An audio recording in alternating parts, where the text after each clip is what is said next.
to speak. Mr. Deputy Chairman, sir. This House and the other House passed the Insolvency and Bankruptcy Code. This was a reform recommended by the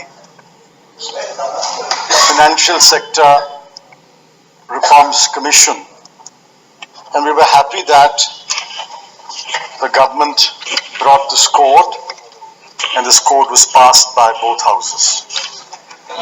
Subsequently, the government noted that there were some deficiencies in the bill, and they have promulgated an ordinance. I welcome the ordinance, and my party broadly supports this bill, which will replace the ordinance. I'll be very brief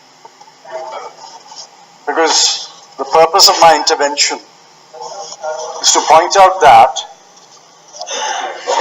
the ordinance and the bill that replaces the ordinance throws up some more anomalies, and I'm pretty sure that sooner than later the government would have to come back to the House to remove those anomalies. Thousands of pages have been written on this ordinance. I don't share all those views, but I think it's important that the Honorable Finance Minister takes note of the few suggestions that I wish to make now and reflect on them, whether somewhere in the course of drafting the amending bill has not become over-inclusive and may in fact become counterproductive to the objective going through the insolvency resolution process. Let me point out just a few aspects of the ordinance and the bill that is replacing the ordinance.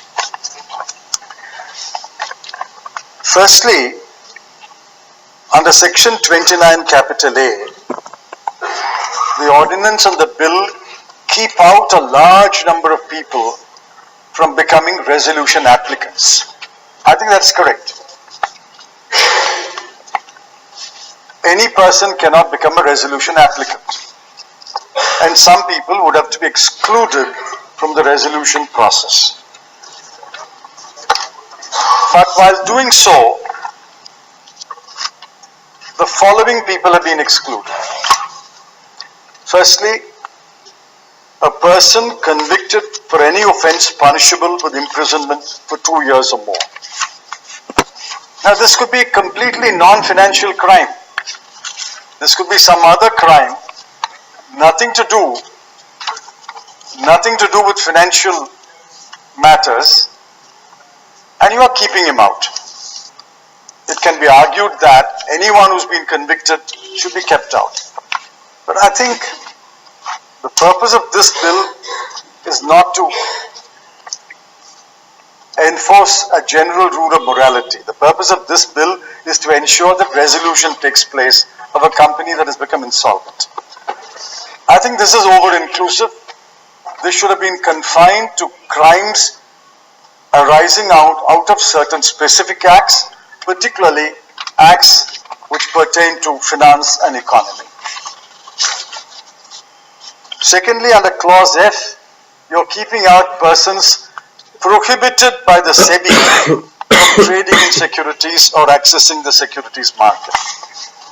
Now we know that SEBI prohibits people for 6 months. SEBI will prohibit access for 1 year. Literally read, this section means if you are prohibited, you are kept out. You are not kept out only for the period of prohibition. You are kept out because you are prohibited. I think this again is over-inclusive. Clause 8 says a person will be excluded if he has executed an enforceable guarantee in favor of the creditor or the corporate debtor who is subject to insolvency. Now, at first blush it may seem not only the corporate debtor should be kept out, but a person who has executed an enforceable guarantee should be kept out. But there may be any number of cases where the guarantor may resign for good reasons.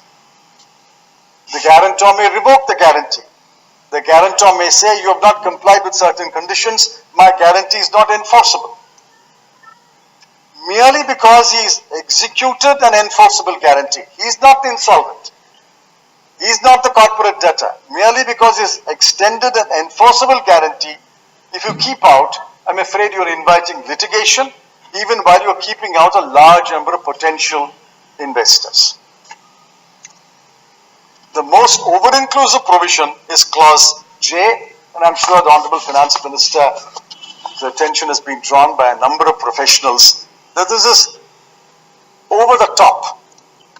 Who have you kept out? You have kept out any connected person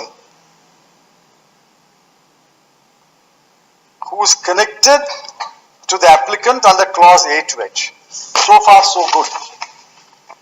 But who is a connected person?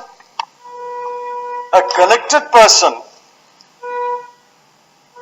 under explanation 1 is a person who is a promoter or in the management or control of the resolution applicant. That is correct.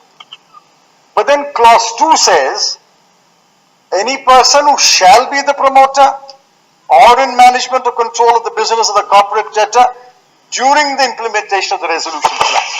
Now, how is this possible? When I want to be a resolution applicant, I cannot be a resolution applicant if I have a connected person. But if I have become an applicant, my application has been accepted, a resolution plan is being implemented, and somebody who's connected becomes a promoter, how will you interrupt the resolution process? I think while 1 is correct, 2 I think is badly drafted, or people have not reflected on the implications of 2. The most damaging explanation is explanation 3.